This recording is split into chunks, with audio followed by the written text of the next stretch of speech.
नमस्कार मित्रांनो, मी मराठी माणूस प्रदीप. आज एका अशा महत्त्वाच्या विषयावरती आपल्याला बोलायचं आहे. तो विषय म्हणजे संभाजी भिडेंनी ज्या पद्धतीचं वक्तव्य केलं गुरुजींनी आणि सांगितलं की आम्हाला या देशाचा तिरंगा मान्य नाही. या देशाचा ध्वज हा एकच भगवा ध्वज. तर खरं त्याच्यामध्ये तथ्य आहे का? काय आपल्याला नक्की इतिहास सांगतो? काय नक्की या झेंड्याचा सगळ्या गोष्टी बदलत गेल्या, त्याचं रिव्हॉल्युशन होत गेलं आणि आज जो काही आपण तिरंगा आपल्या समोर पाहतो, तो मान्य केला पाहिजे का भारतीय म्हणून आपण या सगळ्या गोष्टींविषयी आज जरा सविस्तर या विषयाला हात घालूया. ऐका जरा व्यवस्थित ऐका. व्यवस्थित विषय फार महत्त्वाचा आहे. हा विषय साधा नाहीये. हा विषय तुम्हाला वाटतोय तितका साधा नाही बाबांनो. एक गोष्ट लक्षात घ्या, या ध्वजासाठी, या पताकेसाठी कितीतरी प्राणांच्या बळी गेलेत, आहुत्या गेलेत. आपलं नाही सांगत, अशा असंख्य साम्राज्यांच्या या जगामध्ये जेवढीही साम्राज्य तयार झाली, जेवढीही एम्पायर पॉवर्स तयार झाल्या, त्या सगळ्या पॉवर, त्या सगळ्या एम्पायर, ते साम्राज्य सगळी ही स्वतःच्या चिन्हावरती, ध्वजावरती लढतात आणि तो त्यांचा एक काय म्हणू आपण, एक उमेदीचं एक चिन्ह असतं. तशा पद्धतीनं तुम्हाला माहित असेल, तुम्ही हिटलर पाहिलाय. हिटलर तुम्हाला सगळं माहिती असेल, हिटलरची युद्ध वगैरे. हिटलरचं एक सिम्बॉल होता, स्वस्तिक, तुम्ही पाहिलं असेल. मग कशासाठी ते सिम्बॉल, कशासाठी तो फ्लॅग, कशासाठी ते चिन्ह लागतं, काय गरज आहे? ते चिन्ह तर कुठं काय लढायला वापरायचं नाहीये, पण त्याचं महत्व किती आहे जरा ऐका व्यवस्थित. इतिहासामध्ये जाऊया थोडंसं. आपल्या भारताचा इतिहास आपण नेहमी कधीही सुरुवात करायची झाली ना, तर छत्रपती शिवाजी महाराजांच्या साम्राज्यापासून, स्वराज्यापासून आणि मराठा साम्राज्याच्या त्या सगळ्या कालखंडापासून आपण मोजायला घेतो. पण त्याच्या आधी कितीतरी अशी हिंदू राष्ट्राची किंवा हिंदुस्थानी राजांची किंवा हिंदूंची साम्राज्य होऊन गेली. म्हणजे अगदी पल्लव, पांड्या, त्याच्या आधी पण ते सगळे जे कोणी साम्राज्य होऊन गेली, इतकी फार मोठी, म्हणजे अगदी मला असं वाटतं महाभारतापासून सुरुवात केली तरी काही हरकत नाहीये. ती अगदी छत्रपती शिवाजी महाराजांच्या कालखंडापर्यंत आणि मराठा साम्राज्याचा अस्त होईपर्यंत. आता ऐका, यावेळेला जेवढेही फ्लॅग किंवा ध्वज हे सगळे होऊन गेले, ते ध्वज हे भगव्या रंगाचे असायचे, भगव्या वस्त्राचे असायचे. त्याला अनेक ठिकाणी भरजरी असेल, अनेक ठिकाणी त्याच्यावरती ओम असेल, स्वस्तिक असेल, सूर्याचं चिन्ह असेल, सिंहाचं चिन्ह असेल किंवा अनेक बाकी सगळ्या गोष्टींची चिन्ह असतील. या सगळ्या गोष्टी आपल्या इतिहासामध्ये साम्य दर्शवणाऱ्या दिसतात. म्हणजे एक भगवा रंग, एक भगवी पताका, मग त्याच्यावर चिन्ह वेगवेगळ्या याच्या असतील, मग ते आपल्या हिंदू धर्माशीच निगडित असतील. अशा पद्धतीचा काळ तो अगदी 1803 पर्यंत, जोपर्यंत ब्रिटिश हे दिल्लीची सत्ता हातामध्ये घेत नाही, तोपर्यंत मराठ्यांचा किंवा हिंदूंचा जर भगवा म्हणजे झेंडा कुठला असेल अधिकृतपणे, मग तो हिंदूंचा म्हणजे फक्त मराठ्यांनी दिल्लीवरती झेंडा फडकवला, मराठ्यांनी दिल्ली काबीज केली, याचा अर्थ फक्त तिथं फक्त मराठ्यांचा भगवा काय तो, आणि आम्ही बाकी हिंदू आहेत त्यांचा भगवा वेगळा, असं काही नव्हतं. त्यावेळेला मराठ्यांनी जेव्हा दिल्ली काबीज केली आणि तेव्हा 1737 पासून अगदी 1800च्या काळापर्यंत मराठ्यांनी दिल्ली चालवली, त्या दरम्यान हे सगळं हिंदूंचं राज्य आहे, हे सगळं हिंदू राष्ट्राचं राज्य आहे. तुम्ही महाजी शिंदेची पत्र वाचा, नाना फडणवीसांची पत्र वाचा, जे काही पत्रव्यवहार झालेले आहेत त्या पत्रांमध्ये सरळ सरळ हिंदुस्थानचा उल्लेख हा हिंदू आहे, आम्ही हिंदू आहोत, हे हिंदू राष्ट्र आहे, हा हिंदुस्थान आहे, अशा पद्धतीने केलेला आहे. मग त्याच्यामुळे त्यावेळेला कोणी काही जाती धर्माची लोक नव्हती का भारतामध्ये, राहत होती. त्यावेळेला त्यांनी त्या गोष्टी सगळ्या ऍक्सेप्ट केल्या. 1803 ला मग इंग्रज आले. इंग्रज आल्यानंतर झेंड्याची अदला बदल सुरू झाली. इंग्रजांनी सगळ्यात महत्वाचा मार्ग कुठला अवलंबला असेल तर तो फोडा आणि राज्य करा. याचा अर्थ काय, जर मुसलमान असेल, हिंदू असेल तर त्यांच्यामध्ये धर्मभेद चालू करा. मग हिंदूंच्या जाती कुठल्या आहेत, मग त्या जातींमध्ये भांडणं लावायला चालू करा. अरे तू याच्याकडे कसं जातो, त्याच्याकडे कसं जातो. आणि इंग्रजांनी देशभरामध्ये जी काही पाळंमुळं रोवली ना, ती अशाच पद्धतीनं रोवली. आपल्या लोकांना हाताशी धरून रोवली, फितुरवाद्यांना आपल्या हाताशी धरलं, पैसा दिला, सगळं दिलं, चांगल्या आपल्या ईस्ट इंडिया कंपनीच्या सगळ्या त्यांच्या शासनामध्ये चांगल्या नोकऱ्या दिल्या, चांगल्या पदावरती आणून ठेवलं, सैनिकांमध्ये भरती करून घेतलं. आणि जो हिंदू एकेकाळी देव देश धर्मासाठी लढणारा होता, तो हिंदू आता नपुसंक होऊ लागला. त्याला हळूहळू नपुसंक करत आम्हीच तुमचे शासनकर्ते आहोत, आणि त्याला त्याचा इतिहास विसरायला त्यांनी भाग पाडलं. आणि इथंच राहून, इथल्याच मातीवरती राहून, आपल्याच लोकांची माती बडकवून या सगळ्या लोकांनी आपल्या इतिहासाला हळूहळू तोडायला घेतलं. इंग्रजांनी फोडा आणि राज्य करा तर केलंच, खालच्या जातीतल्या लोकांना भांडणं लावली, धर्मामध्ये भांडणं लावलं, पण त्यासोबत त्यांनी व्यापार केला. व्यापार त्यांनी याच्यासाठी केला की त्यांना ही गोष्ट माहिती होती की इथला हिंदू हा एखाद्या वेळेस इमान धर्माविषयी किंवा बाकी सगळ्या गोष्टींविषयी तो थोडा विचार करेल, पण जेव्हा धनाची गोष्ट येईल, जेव्हा पैशाची गोष्ट येईल, तेव्हा तो धर्म काय, आपल्या आईबापांना देखील विसरायला तयार होईल. अशा पद्धतीची गोष्ट जेव्हा इंग्रजांच्या लक्षामध्ये आली, तेव्हा इंग्रजांनी व्यापार हा भारतामध्ये दुप्पट पद्धतीने वाढवला आणि गावोगावी सावकार नावाच्या गोष्टी उभ्या केल्या. तुम्ही जरा व्यवस्थित या गोष्टीला, मोठे कोण इतिहास तज्ञ असतील तर त्यांच्याकडून व्यवस्थित समजून घ्या की नक्की सावकारकी ही जास्त कधी फोपावली. छत्रपती शिवाजी महाराजांच्या काळापासून सावकारकी हे सगळ्या देशमुखी वगैरे सगळ्या गोष्टी चालूच होत्या, पण इंग्रजांच्या काळामध्ये या गोष्टी अत्यंत मोठ्या प्रमाणामध्ये वाढल्या. कारण त्यांनी काय केलं माहितीये का, एक गावामधला एक सावकार धरून ठेवला ना किंवा पकडून ठेवला, कारण त्याच्याकडनं तो एखाद्या गावाला, हे इंग्रज काय करायचे, एखादा अधिकारी म्हणून त्या सावकारालाच अधिकृतपणे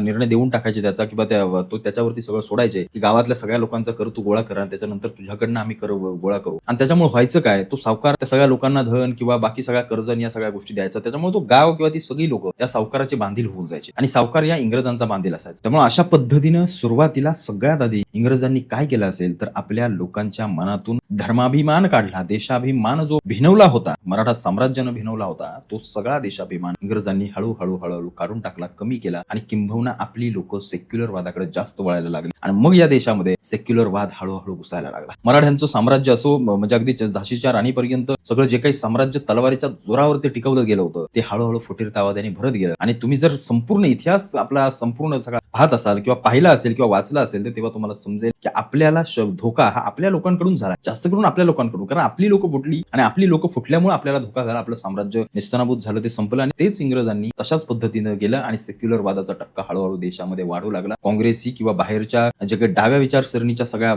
संघटनात्मक सगळ्या शक्ती हळूहळू आपल्या देशामध्ये इंग्रजांच्या माध्यमातून रुचू लागल्या आणि मग पुढे सगळ्या गोष्टी ज्या काही झाल्या त्या आपण सर्वांनी पाहिल्या. मग हळूहळू देशाचं विभाजन तर होतच गेलं, म्हणजे जातीमध्ये, भाषेमध्ये, या सगळ्या गोष्टींमध्ये हळूहळू देश विभागत गेला. हळूहळू सेक्युलर वाद वाढल्यामुळे हिंदुत्ववादी संघटना देखील हळूहळू तयार झाल्या. RSS त्यातलीच एक महत्वाची संघटना. त्याच्या आधीही लोकमान्य टिळक असो, बाकी सगळी त्यांच्या सोबतची मांदियाळी असो, या सगळ्या लोकांनी इंग्रजांच्या विरोधामधला केलेला संघर्ष असो आणि त्याचबरोबर झेंड्याचा बदललेला आकार, झेंड्याचा बदललेले रंग, झेंड्याची बदललेली एक विचारसरणी, त्याची भूमिका, या सगळ्या गोष्टी हळूहळू बदलत गेल्या. त्या अगदी भारत देश म्हणजे काल आपला 15 ऑगस्ट झाला आणि काल जोपर्यंत बदलत गेला 1947 पर्यंत 15 ऑगस्ट तोपर्यंत ज्या काही गोष्टी बदलल्या आपण सर्वांनी पाहिल्या, या तुम्ही पाहता. हे सगळं व्यवस्थित पाहून घ्या एकदा, आपल्या झेंड्यांचं कसं रिव्हॉल्युशन होत गेलं. आता प्रश्न फार महत्वाचा आहे. आता येऊया महत्वाच्या मुद्द्याकडे की आपल्याला खरंच तिरंगा मान्य केला पाहिजे का? असू द्या ना, देशाचा तिरंगा आहे, आपल्याला अभिमान आहे त्या झेंड्याचा, त्याला महत्व आहे, त्याची जागा तेवढी महत्वाची आहे. पण जो तिरंगा हा तिरंगा नाहीच, किंवा त्या तिरंग्यातला जो काही भगवा रंग होता तो संपूर्ण तिरंगा किंवा त्या संपूर्ण झेंड्यावर पसरला होता, त्याला आता एका पट्टीसाठी सीमित का करण्यात आलं? जरा ऐका व्यवस्थित. 1947 15 ऑगस्टच्या दरम्यान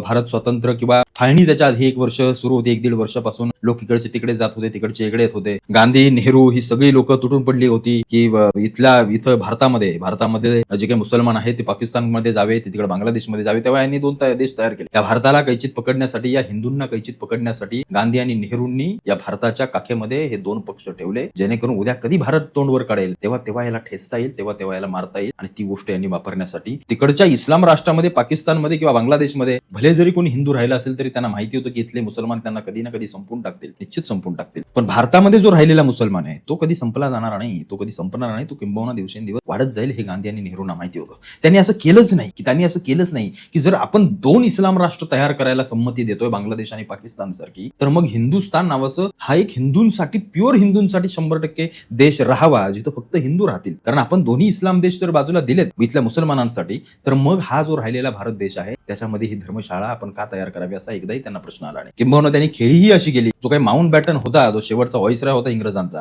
जेव्हा कार्यक्रम करायचे होते पाकिस्तान आणि भारतामध्ये, तेव्हा त्यांनी गोष्ट लक्षात घ्या, 14 ऑगस्ट 1947 रोजी कराचीमध्ये जेव्हा पाकिस्तानचा स्वातंत्र्याचा जो काही दिवस साजरा करण्यात आला, तेव्हा आता माउंट बॅटन हा पहिल्यांदा कराचीमध्ये गेला, त्याच्यानंतर दिल्लीमध्ये गेला. हे कशासाठी, का म्हणून सांगितलं जातं? भले आज पाकिस्तानवाले किंवा इतिहासामध्ये आपल्याला सांगत असतील की तो दिवस किंवा इस्लामिक कॅलेंडरनुसार तो पाकिस्तानसाठी अत्यंत उत्तम दिवस होता, पण याच्या मागे खेळी वेगळीच दिसते. याच्या मागे खेळी भारताला मागे ठेवण्याची होती का, की जगामध्ये किंवा इथून पुढच्या अनेक पिढ्यांना, असंख्य पिढ्यांना पुढच्या येणाऱ्या एकच संदेश जाईल, एकच मेसेज जाईल की पाकिस्तान भारताआधी कसा काय स्वतंत्र झाला, जेव्हा तारीख दोघांची एकच आहे. तारीख दोघांनीही समान सगळ्या गोष्टी केल्यात. किंबहुना भारतातल्या कितीतरी मोठ्या महापुरुषांनी आहुती दिलेत आपल्या प्राणांच्या इंग्रजांच्या विरोधामध्ये लढण्यासाठी. पाकिस्तानातल्या भूमीमधला क्वचित एखादा मेला असेल, लढला असेल इंग्रजांच्या विरोधात, पण तोही त्यावेळेला भारताचाच हिस्सा होता. याच भारत देशातून विचार त्यावेळेला तिकडे गेले होते, तेव्हा सीमा नावाची गोष्ट नव्हती. मग इथले चंद्रशेखर आझाद असो, आमचे राजगुरू सुखदेव भगतसिंग, आमचे सगळी मांदियाळी, ज्यांनी म्हणजे मी आता नावं घेऊ शकत नाही, संपूर्ण मराठ्यांचा इतिहास या इंग्रजांच्या विरोधामध्ये लढण्यासाठी गेला. म्हणजे आपण लढलो, आपण मेलो, आपल्या पिढ्याच्या पिढ्या खर्ची गेल्या आणि स्वतंत्र घ्यायला 1 दिवस आधी पाकिस्तान कसा काय पुढे येतो किंवा कसं काय तिथं केलं जातं, मग त्यावेळेला असणारे नेहरू आणि गांधी या सगळ्या गोष्टीला कारणीभूत ठरतात. हे ठामपणे तुम्ही सांगितलं पाहिजे. त्या समयाला या देशामध्ये वल्लभभाई पटेलांसारखी चांगली लोक होती, महाराष्ट्रामध्ये RSS संघ प्रमुख असणारी सगळी मांदियाळी होती, तरीही त्यावेळेला पंडित जवाहरलाल नेहरूंना भारताचे पंतप्रधान केले. 1950च्या दरम्यान लोकशाही, आपली संविधान वगैरे लागू केलं बाबासाहेबांनी. पण त्यावेळेला या सगळ्या गोष्टी फार उशीर झाला होता, कारण मधल्या 3 वर्षाच्या कालखंडामध्ये नेहरू आणि गांधींनी या देशाला पूर्णपणे सेक्युलर वादाकडे झोकवलं होतं. या देशाची सगळी सूत्र हातामध्ये घेतली होती आणि RSS नावाची, मी तुम्हाला जे वारंवार सांगतो ना, हिंदुत्ववादी संघटना, RSS नावाच्या संघटना, अनेक जण म्हणतात की 50 वर्ष RSSने स्वतःच्या कार्यालयावरती कधी झेंडा फडकवला नाही, कधी तो तिथं लावला नाही. पण त्याच्या मागचं कारण काय? ज्या वेळेला पाकिस्तान जर त्यांचा झेंडा इस्लामिक राष्ट्र किंवा इस्लामच्या आदेशानुसार जर चालवत असेल तर मग आम्ही भारतातले हिंदू म्हणून आम्ही इथल्या प्रत्येक धर्मशाळा म्हणून इथं कोंडून ठेवलेल्या या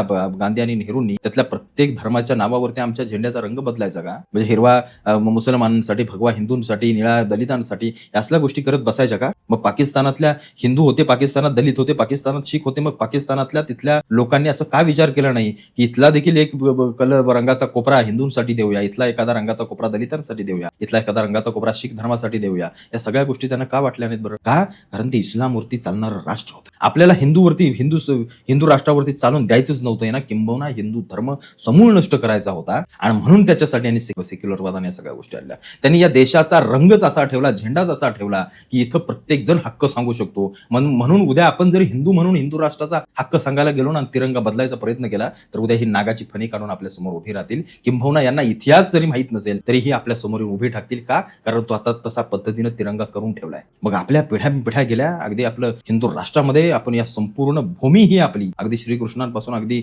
ऋषीमुनींपासून, अगदी मोठ्या राजांपासून, मोठ्या साम्राज्यांपासून आपण इथं राहिलो. आपला तो सॅफ्रॉन, तो जो भगवा ध्वज होता, जो इतकी पिढ्या वर्षानुवर्ष जोपर्यंत पृथ्वीवरती मनुष्य जात निर्माण झाली तिथपासून त्या आज ताग्यात आपण त्या सगळ्या गोष्टी करत आलो अगदी 1803 पर्यंत. नंतर इंग्रजांनी या सगळ्या गोष्टी बदलायला हळूहळू सुरू केल्या. मग आपल्याला वाटू नये का जर पाकिस्तानातल्या एखाद्या मुसलमानाला वाटत असेल की माझा झेंडा हा चंद्र आणि त्याच्यावरती एखादा तारा हवाच आणि तो हिरव्या रंगाचा हवा, तर मग साधी गोष्ट घ्या, आपण हिंदू म्हणून आपल्याला वाटत नाही का की छत्रपती शिवाजी महाराजांनी आणि त्यांच्या संपूर्ण साम्राज्यानं ज्या पताकेसाठी, ज्या झेंड्यासाठी आपलं अख्खं बलिदान दिलं, आपल्या पिढ्यानपिढ्या संपवल्या, तो झेंडा आम्हाला त्या लाल किल्ल्यावरती दिल्लीवरती या देशाचा भगवा ध्वज म्हणून हिंदू राष्ट्राचा आम्ही का मान्य करू शकत नाही? गुरुजी काय चुकीचं बोलले सांगा मला? काही चुकीचं बोलले नाही, ते योग्यच आहे, ते योग्यच आहे. हा तिरंगा उभा राहण्यासाठी कितीतरी लोकांनी आहुती दिली आहे आणि काढा त्यातले किती हिंदू आहेत आणि किती काय ते जरा लगेच आपल्या समोर येईल. कोणाचं योगदान किती फाशीवरती चढले आणि फाशीवर चढणारे कोण होते, मग त्याच्यावरती घ्या बघू मतदान, बघूया आपण कोण जिंकते आणि कोण काय करताय. तुम्ही सगळे मुस्लिम राष्ट्र पहा, त्यांच्यावरती त्यांचा चंद्र आणि ते तारा तुम्हाला कधी नाही असं समजणारच नाही, कळणारच नाही की आहे नाही असं कुठं होणारच नाही. का? कारण ते त्यांच्या धर्माला फॉलो करतात. मग अख्ख्या एवढ्या जगामध्ये एवढी राष्ट्र आहेत आणि त्या राष्ट्रामधला एक हिंदुस्थान आणि त्याचाही झेंडा या अशा पद्धतीनं, त्याच्यामुळे कुठेतरी हा तिरंगा बदलला पाहिजे आणि हिंदू राष्ट्राचा भगवा आला पाहिजे, ज्याच्यावाली प्रत्येक जाती धर्माचा माणूस राहील आणि तो सुरक्षित राहील ही हमी आम्ही देऊ शकतो आणि तो देतोय. इथला कोणीही हिंदू असं म्हणत नाही की हिंदू राष्ट्रामध्ये फक्त हिंदू राहील. इथला प्रत्येक जण सांगतोय की आम्हाला आमचा भगवा ध्वज पाहिजे. आमचं हिंदू राष्ट्र म्हणजे कटक ते अटक पर्यंत अगदी इकडे जेवढं ही हिंदू राष्ट्र आमच्या नकाशामध्ये आम्हाला दिसत होतं, जेवढे हे द्वीप आम्हाला खंड जेवढे दिसत होते, ते सगळे खंड हे आमच्या हिंदू राष्ट्राचे आहेत आणि आम्ही ते मिळवण्यासाठी आम्ही अहोरात्र मेहनत करू आणि तुम्ही देखील त्या जिद्दीने पेटून उठलं पाहिजे. इतिहास वाचा थोडासा, आपला इतिहास नक्की काय आहे. इंग्रज आले, इंग्रजांनी ठरवलं का आपल्या झेंड्यामध्ये कुठला रंग लावायचा आणि कुठलं काय करायचं. हे इंग्रज हे जे आता शरणार्थी आले तिकडे या इराण इराक मधून, त्यांचं त्या इंग्लंडचं वाटोळ करून टाकले. बघितलं का तुम्ही काय युरोप देशांमध्ये घुसखोरी करून ठेवले? म्हणजे हे इंग्लंडवाले स्वतः हे पांढरे गोरे हे उद्या जाळीची टोपी घालायला तयार आहेत, यांच्यामध्ये तेवढा दम नाही त्यांना ठोकून काढायचा. त्यांनी आपल्या इथे राज्य केलं, कितीतरी पिढ्या नाचवल्या रे आपल्या. बघा जरा इंग्रजांचा अमानुष छळ, काय भयंकर छळ केला तुम्ही सांगू शकत नाही. या देशाचा कणा पूर्णपणे मोडून टाकला.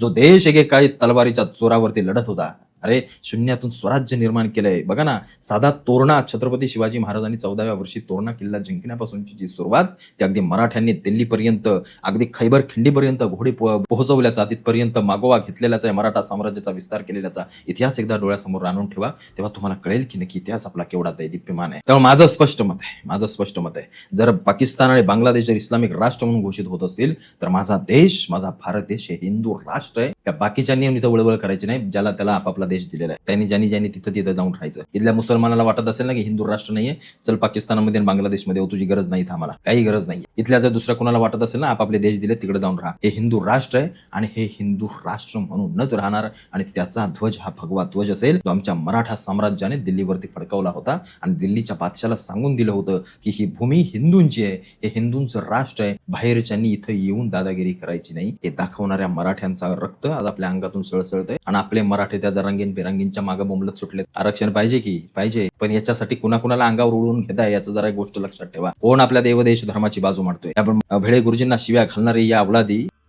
हे यांचे काय घरामध्ये अवस्था, यांच्या घरात कोण कोण येऊन गेले त्यांना पण माहित नसेल. ते असले बांडगुळा अवलाद यांच्या. भिडे गुरुजींना शिव्या घालणारे ही काही नालायक लोक, ज्यांना माहिती नाही की स्वतःचं कर्तृत्व काय आहे. ते त्यांना कुत्रा असायला विचारत नाही घरात. कधीतरी आरशासमोर उभे राहा असाला आणि विचारा स्वतःच्या मनाला की आपली लायकी काय आहे समाजामध्ये. तुम्ही एखाद्या ग्रामसभेत बोलण्याची लायकी नाही तुमची, बोलून दाखवा. तुमची हिंमत असेल तर लढून दाखवा अन्याय विरोधात. मग बोला आपण काय बोलतो किंवा आपण काय करतो याची मग थोडीशी मोजमाप करा, मूल्यमापन करा आणि मग तुमची लायकी दाखवायला. आज काय सोशल मीडिया आला, आजकाल काय बी आपलं कमेंट करा 4 गोष्टींच्या, असं झालं तसं झालं, याचे त्याचे सोशल मीडियावरचे विचार ऐका. जरा इतिहास या भारताचा ऐका, वाचा. या गांधींनी काय केलं, नेहरूंनी काय केलं, कसा देश स्वतंत्र झाला, काय फाळणीच्या वेळेला झालं, काय काय नक्की त्या काळामध्ये सगळ्या झालं, हे एकदा वाचा.